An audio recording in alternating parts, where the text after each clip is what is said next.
रात का समय था। एक गाड़ी हवा से बातें करती लोनावला की घुमावदार सड़कों पर दौड़ी चली जा रही थी।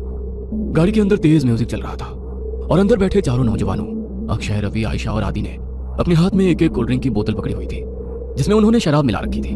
शराब के नशे में झूमते हुए अचानक ही अक्षय ने गाड़ी में ब्रेक लगाया। अचानक ब्रेक लगने के कारण चारों को एक जोरदार झटका लगा और जैसे शराब का नशा एक झटके में चूर हो गया। घबराते हुए रवि, आदि और आयशा गाड़ी से बाहर निकल आए। क्या हुआ अक्षय, इतने जोर से ब्रेक क्यों लगा दिया? सब ठीक तो है ना? लगता है डिक्की खुली रह गई है। जा दी, तू चेक कर गया? कुछ नहीं हुआ बे, बस वैसे ही मजे ले रहा था। इसका बर्थडे है, इसे परेशान करना तो बनता है ना। तुम्हें अगर ज्यादा मस्ती सूझ रही है तो हटो, मैं ड्राइव करती हूँ। गाइस, मुझे लगता है अक्षय पीकर आउट हो चुका है। ए आयशा, चुप करके बैठना पीछे। बोला ना तुझे मजाक कर रहा था। आदि आ जाना यार, कुछ नहीं है डिक्की में, बैठ जल्दी। आयशा के बुलाने पर आदि भी आकर अपनी सीट पर बैठ जाता है और अक्षय वापस से गाड़ी स्टार्ट कर देता है। यार 100 की स्पीड में भागती गाड़ी में तूने ब्रेक लगा दिया। अगर गाड़ी पहाड़ से नीचे गिर जाती तो अभी इन वादियों में भूत बनकर घूमते अपन लोग हैं। यार प्लीज ऐसा करो, किसी लॉज पर गाड़ी रोक दो, हम लोग सुबह निकलेंगे। अब तेरी क्या प्रॉब्लम है? तुम लोग समझ नहीं रहे हो यार, तुम सबको चढ़ गई है, अपने होश में नहीं हो तुम लोग। इस तरह लॉन्ग ड्राइव पर जाना सही नहीं है और तुम लोग अभी इस हाईवे के बारे में ज्यादा कुछ जानते भी नहीं हो। यार तेरा ही बर्थडे मनाने जा रहे हैं, तू सारा मजा मत खराब कर। अच्छा बता, क्या प्रॉब्लम है इस हाईवे में? यार मैंने बोला ना, ये रास्ता सही नहीं है। यहाँ के लोकल्स का कहना है कि आगे पहाड़ी पर अक्सर रात में एक्सीडेंट होते हैं। क्या बकवास है ये? एक्सीडेंट किस रोड पर नहीं होते हैं? इसमें क्या नई बात है? होते हैं, सब जगह होते हैं, लेकिन यहाँ पर वजह कुछ और होती है। बस तू यू टर्न लो और पीछे चलो। अब तो तूने चैलेंज कर दिया भाई को, अब गाड़ी नहीं रुकने वाली। आदि के लाख रिक्वेस्ट करने पर भी अक्षय ने फिर से गाड़ी का गियर बढ़ाया और एक बार फिर से उनकी गाड़ी हवा से बाकी गई। आदि की बातें भूलकर बाकी के दोस्त भी अंग्रेजी गाने की धुन पर आंख बंद करके थिरक रहे थे, लेकिन आदि अभी भी अक्षय के साथ आगे की सीट पर थोड़ा सिकुड़ा सहमा सा बैठा हुआ था। रात का सन्नाटा हर गुजरते पल के साथ गहराता जा रहा था। रात के तकरीबन 2 बज गए थे। पीछे की सीट पर बैठे बैठे रवि अब झपकियां लेने लगा था। तभी एक बार फिर से अक्षय ने जोरदार ब्रेक लगा दिया तो गाड़ी जाकर सड़क किनारे लगे पेड़ से जा टकराई। अक्षय, तुम्हारा दिमाग खराब हो गया क्या? ये क्या मजाक लगा रखा है बार बार? अब तुम चुपचाप ड्राइविंग सीट से उतरो, नहीं तो अच्छा नहीं होगा। अरे यार कोई मजाक नहीं है, मेरी गाड़ी के सामने अभी अभी ना जाने कहां से एक लड़की आ गई थी। अच्छा, तो अब कहाँ गई वो लड़की? मुझे तो यहाँ कोई लड़की नजर नहीं आ रही। मेरा यकीन करो आयशा, गाड़ी के सामने एक लड़की थी, उसे देखकर ही मैंने ब्रेक लगाया तो गाड़ी डिसबैलेंस होकर इस पेड़ से जा टकराई। ट्रस्ट मी, मैं कोई मजाक नहीं कर रहा। रात के 2 बज रहे हैं, इतनी रात को इस सुनसान सड़क पर कोई लड़की क्यों घूमेगी? और अगर तुम्हारी बात मान भी ले कि यहाँ कोई लड़की थी तो अब वो लड़की कहाँ है? आदि, तुम तो अक्षय के साथ ही बैठे थे ना, तुम्हें कोई लड़की दिखाई दी? मुझे तो कोई लड़की दिखाई नहीं दी, पता नहीं अक्षय क्या कह रहा है। मुझे कुछ समझ में नहीं आ रहा यार, लड़की अचानक कहाँ गायब हो गई? समझ लो हमारा एक्सीडेंट होते होते बचा है अभी। आदि, आयशा और अक्षय गाड़ी से नीचे उतरकर बातें कर रहे थे और अभी सब कुछ अनसुना करके चैन की नींद सो रहा था। इसे देखो, अभी गाड़ी खाई में गिर जाती तो ये सोते सोते कुंभकर्ण ऊपर पहुंच जाता। इसीलिए बोलती हूँ लिमिट में पिया करो। हाँ तू सही कह रही है, शायद मुझे चढ़ गई है। मैं पीछे बैठता हूँ, अब तू ड्राइव कर ले। ना बाबा ना, अब तो मेरी आंखें नींद से भरी हो रही हैं। तू ही चला गाड़ी, लेकिन अब ध्यान से चलाना। अक्षय एक बार फिर से ड्राइविंग सीट पर बैठ गया और आयशा पीछे बैठकर झपकियां लेने लगी। कुछ देर बाद, यार आदि, मुझे ऐसा लग रहा है हम बार बार उसी रास्ते पर आ रहे हैं, सब गोल गोल घूम रहा है यहाँ। वही पेड़, वही पहाड़, मुझे सच में चढ़ गई है क्या यार? तू एक बार लोकेशन चेक करना। भाई पहाड़ एक जैसे ही होते हैं, इसमें क्या अलग होगा? आदि अपना मोबाइल निकालता है लेकिन मोबाइल में कोई नेटवर्क ही नहीं आ रहा था। यार मेरे फोन में नेटवर्क ही नहीं है। तभी अक्षय को गाड़ी की लाइट्स में सामने एक आदिवासी पहनावे वाली लड़की दिखाई देती है। लगता है मुझे फिर से वहम हो रहा है, अगर अब मैंने ब्रेक लगाया तो ये सब मिलकर मुझे ही पहाड़ से नीचे फेंक देंगे। अक्षय लड़की की ओर गाड़ी बढ़ाने लगता है। अरे तुझे दिखाई नहीं दे रहा? सामने कोई लड़की है, उसे गाड़ी से उड़ाई देगा क्या? आदि की बात सुनकर अक्षय लड़की से कुछ दूरी पर ही गाड़ी रोक देता है। अक्षय, अचानक ये लड़की कहाँ से आ टपकी? चुपचाप गाड़ी आगे बढ़ा, मुझे कुछ ठीक नहीं लग रहा है, बाहर मत निकलना। अरे यार बहुत घबराई हुई लग रही है और रात भी हो रही है, देखने तो देख क्या बात है। मैं बोल रहा हूँ ना, ये रास्ता सही नहीं है यार, यहाँ पर अक्सर लोगों को छलावा लग जाता है। तो फिर शुरू हो गया। तभी वो लड़की दौड़ते हुए उनकी गाड़ी के पास आ जाती है।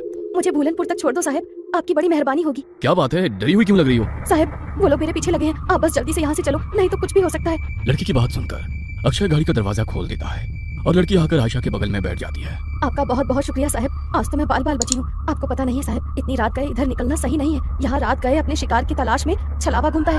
कहते हैं जिसके ऊपर छलावा की नजर पड़ जाए फिर वो नजर बांध देता है, उसके बाद आप वही देखोगे जो वो आपको दिखाएगा।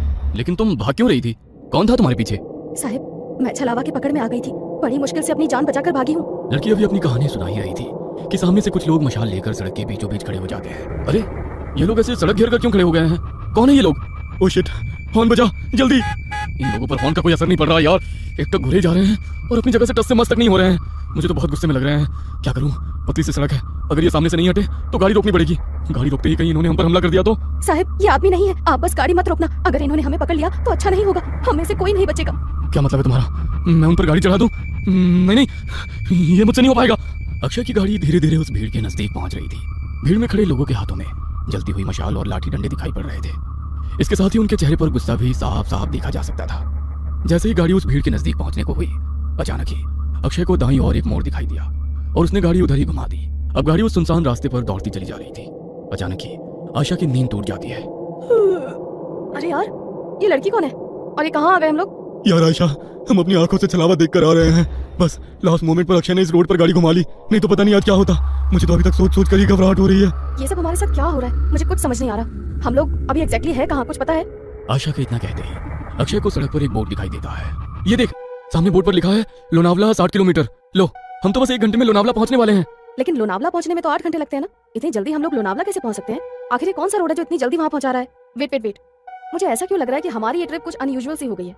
रवि सोए ही जा रहा है, इतना कुछ हो गया लेकिन इसकी नींद ही नहीं खुल रही है। आधी रात को तुम्हें ये लड़की मिल जाती है, फिर ये पता नहीं कौन सा नया रास्ता मिल जाता है, और अब तुम कह रहे हो लोनावला बस 60 किलोमीटर बचा है। I can't believe it. कुछ तो गड़बड़ हो रही है हमारे साथ। क्या यार आयशा, तू तो मजे से नींद में झपकियां ले रही थी ना। अगर तूने वो मशाल और हथियार वाले लोग देखे होते तो तुझे भी यकीन हो जाता अक्षय ने जो उस मोमेंट पर किया वो सही किया, कुछ अनयूजुअल नहीं है। मैं अक्षय को गलत नहीं बता रही हूँ, लेकिन मुझे यकीन नहीं है कि ये रास्ता सही है। आयशा, आदि और अक्षय के बीच बहस चल रही थी कि उन्हें सड़क के किनारे एक ढाबा दिखाई देता है। चलो इस ढाबे पर उतरकर पता करते हैं कि ये रास्ता कहाँ जाता है। नहीं साहब, मैं गाड़ी से नीचे नहीं उतरूंगी, आप लोग जाइए, मैं यहीं ठीक हूँ। मुझे बहुत डर लग रहा है। मुझे भी लगता है कि हमें यहाँ पर नहीं उतरना चाहिए। जहाँ तक मुझे पता है इस पहाड़ी रास्ते पर कोई ढाबा नहीं है, फिर ये ढाबा अचानक कहाँ से आ गया? अरे यार चलो ना, तुम लोग हर काम बिगाड़ते क्यों रहते हो? कुछ खाने को मिल जाए तो ले लेंगे, फ्रेश भी हो लेंगे। ये रवि तो उठ ही नहीं रहा है, इसके लिए भी कुछ पैक करा लेंगे। आदि और अक्षय के कई बार समझाने पर भी आयशा और वो लड़की गाड़ी से उतरने के लिए तैयार नहीं हुई, इसलिए वो दोनों ही ढाबे के अंदर पहुंच जाते हैं। वहां पहुंचकर अक्षय सिगरेट सुलगा लेता है। आदि सिगरेट पिएगा? दूर रख इसे, पहले ही शराब पी रखी है, ऊपर से ये सिगरेट। पागल मत बन अक्षय, तुझे गाड़ी भी चलानी है। अरे वो तो कब की उतर गई भाई। कोई है? अरे भाई कुछ मिलेगा खाने के लिए? अक्षय के कई बार आवाज लगाने पर एक रहस्यमयी सा दिखने वाला आदमी अंदर से बाहर आता है। अब कुछ खाने के लिए है? अक्षय की बात सुनकर वो आदमी एक प्लेट में दाल चावल निकालकर उसकी ओर बढ़ा देता है। छी, ये कैसा खाना है? इसमें तो कीड़े रेंग रहे हैं। खाओ चुपचाप, हम भी कई दिनों से भूखे हैं। अब तुम आ गए हो, अब हमारी भूख भी मिट जाएगी। उस आदमी की रहस्यमयी बातें सुनकर अक्षय बहुत घबरा जाता है। अक्षय उस आदमी को धक्का देकर वहां से भागते हुए गाड़ी की तरफ आ जाता है। आदि चल यहाँ से, ये आदमी मुझे कुछ ठीक नहीं लग रहा है, यहाँ रुकना सही नहीं है। कहाँ तक भागोगे? वो तुम तक पहुंच चुका है, छल चुका है तुम्हें, अब तुम में से कोई नहीं बचेगा। इतना कहकर वो आदमी वहां से गायब हो जाता है। अक्षय और आदि हाँफते हुए वापस गाड़ी में आकर बैठ जाते हैं। गाड़ी में बैठ आदि, हम अभी भी छलावा में हैं, और उस आदमी ने अभी हमसे कहा कि वो हम तक पहुंचकर हमें छल चुका है। इसका मतलब कहीं ये तो नहीं कि छलावा हम में से ही कोई एक हो? अबे क्या बकवास कर रहा है, क्या नई कहानियां बना रहा है अब तू? अरे तू तो पूरे रास्ते सो रहा था ना, तुझे नहीं पता हमारे साथ क्या क्या हुआ है। तू चुप रह, ये ढाबा भी एक छलावा ही था। कुछ समझ नहीं आ रहा है क्या सच है क्या भ्रम। एक मिनट रवि, इतनी बार गाड़ी रुकी, इतना शोरगुल हुआ, तेरी नींद कैसे नहीं टूटी? तो रवि ही है ना? कहीं ऐसा तो नहीं कि यही छलावा हो? सोचो गाइस, पूरे रास्ते इसने हमसे कोई बात नहीं की है। तुम लोग पागल हो गए हो क्या? हाँ, मुझे तो लगता है ये लड़की ही छलावा है। आधी रात को सड़कों पर लड़कियां नहीं प्रेत घूमती हैं। मेरी मानो तो इसे पहाड़ से नीचे धकेलकर छुटकारा पाओ इससे, देखना उसके बाद सब सही हो जाएगा। पागल मत बनो, मैं एक इनोसेंट लड़की को ऐसे कुछ भी करने नहीं दूंगा। मुझे तो लगता है साहब ये आदि सर ही छलावा है, यही हमें ढाबे में ले जाने के लिए पीछे पड़े थे। ये सब इनकी ही चाल है। अरे बस करो तुम सबके सब, ये क्या तमाशा शुरू कर दिया? तुम चुप करो अब, मैं अभी मरना नहीं चाहती। सबसे पहले तो मैं इस लड़की का काम तमाम करूंगी। मुझे भी लगता है कि ये लड़की ही गड़बड़ है। आशा अपने बगल में बैठी उस आदिवासी लड़की का गला दबाने लगती है। आशा को उस लड़की का गला दबाते देखकर अक्षय गाड़ी रोक देता है और उसे बचाने की कोशिश करने लगता है। इस लड़की के लिए मैं अपने दोस्तों की जान खतरे में नहीं पड़ने दूंगा। तभी रवि गाड़ी में रखी लोहे की रॉड उठाकर उस लड़की के सर पे दे मारता है। ये क्या कर दिया तूने? बस खत्म हो गई प्रॉब्लम, इसकी बॉडी को गाड़ी से बाहर फेंको और आगे बढ़ो। लड़की को मारने के बाद वे लोग उसकी बॉडी को गाड़ी से नीचे उतार रहे होते हैं कि तभी दूसरी ओर से कुछ गांव वाले मशाल लेकर उनकी ओर दौड़ते दिखाई पड़ते हैं। ये तो वही लोग हैं ना जिसे ये लड़की छलावा बोल रही थी। इसका मतलब छलावा अभी भी हमारे आसपास ही है। जल्दी चलो यहाँ से। वे चारों घबराकर फिर से गाड़ी में बैठ जाते हैं। देखो, सुबह होने में बस 1 ही घंटा बाकी है। हमारे बीच जो भी छलावा है वो अगले 1 घंटे में हम सबको अपने साथ ले जाएगा। हमें उसके बारे में पता लगाकर उसे खत्म करना होगा, नहीं तो हम में से कोई नहीं बचेगा। काम डाउन, ये जो कुछ भी है इसने हमारी सोचने की शक्ति को खत्म कर दिया है। हम लोग एक भ्रम में हैं, क्या सच है क्या झूठ कुछ भी समझ नहीं आ रहा है। वो हमें इमोशनली ब्रेक कर रहा है ताकि हम पर काबू कर सके। तू अपना प्रवचन अपने पास रख, मैं तुम तीनों को ही खत्म कर दूंगा, तो छलावा के बचने का कोई चांस भी नहीं रहेगा। तो मुझे भी मार देगा रवि? तू तो मुझसे प्यार करता था ना। शट अप, मुझे यहाँ से जिंदा अपने घर जाना है बस। इससे पहले कि रवि आशा को मारता, आशा अपने गले में पहने हुए स्कार्फ से रवि का गला घोटने लगती है। तू ही है वो राक्षस, तुझे ही खत्म कर देती हूँ, सारी प्रॉब्लम खत्म हो जाएगी। आशा और रवि के बीच होती हाथापाई को देखकर अक्षय अचानक से अपनी सीट के पास रखी बियर की बोतल को आदि के सर पर दे मारता है। उस फूटी हुई बोतल से ही अक्षय आदि के ऊपर एक के बाद एक कई सारे वार कर देता है। अक्षय के आदि पर हमला कर देने से अचानक ही आदि का चेहरा बदलने लगता है और वो एक खौफनाक चेहरे वाले प्रेत में बदल जाता है। आदि का चेहरा बिल्कुल काला हो गया था और उसके बदन पर कपड़े भी पुराने और फटे दिखाई दे रहे थे। हैरानी से अक्षय की ओर घूरते हुए वो जोर से चिल्लाया, नहीं, ये नहीं हो सकता। आज तक मेरे भ्रमजाल से निकलकर कोई बाहर नहीं आ पाया है। तुझे कैसे पता चला कि मैं ही छलावा हूँ? पिछले काफी देर से मैं आज रात की सारी घटनाओं की कड़ी आपस में जोड़ने की कोशिश कर रहा था। तुझे पहले ही पता था कि हम तेरा बर्थडे मनाने लोनावला जा रहे हैं। घर से तो तू खुशी खुशी हमारे साथ आ गया था, लेकिन जैसे ही ये पहाड़ी हाईवे स्टार्ट हुआ तो कुछ अजीब सा व्यवहार करने लगा। पहले तूने कई बार मुझे यू टर्न लेने को कहा, जबकि तू जानता था उस रोड पर आगे 10 किलोमीटर तक कोई यू टर्न नहीं है। इसके बाद उस लड़की को लिफ्ट देने से मना करना, अचानक से छलावे की कहानी सुनाने लगना, जबकि तू तो इन बातों को कभी मानता ही नहीं है। वो गाँव की लड़की ठीक कह रही थी, तू ही मुझे जानबूझकर उस ढाबे में ले गया था, लेकिन मैं वहां से बचकर किसी तरह निकल आया।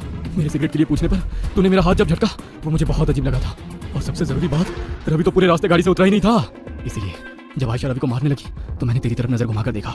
तू अपनी सीट पर बैठा बड़े आराम से मुस्कुरा रहा था। कोई दोस्त अपने दोस्त को ऐसी हालत में देखकर हंस नहीं सकता। मैं समझ गया कि छलावा तू ही है और कोई नहीं। मूर्ख हो तुम सब। मैंने तुम्हें समझने के लिए कितने मौके दिए, लेकिन तुम मूर्ख के मूर्ख ही रहे। मैंने तुम्हें बताया था छलावा जो चाहेगा तुम बस वही देखोगे। मैंने तुम लोगों की नजर और दिमाग को बांध रखा था। गाँव के लोग उस लड़की को नहीं, मुझे पकड़ने के लिए तुम्हारा पीछा कर रहे थे। इसलिए मैंने तुमसे कहा कि गाड़ी मत रोकना। मैंने ही तुम्हें वो ढाबा दिखाया ताकि तुम सब वहाँ नीचे उतर जाओ और मैं अपना शिकार कर लूँ।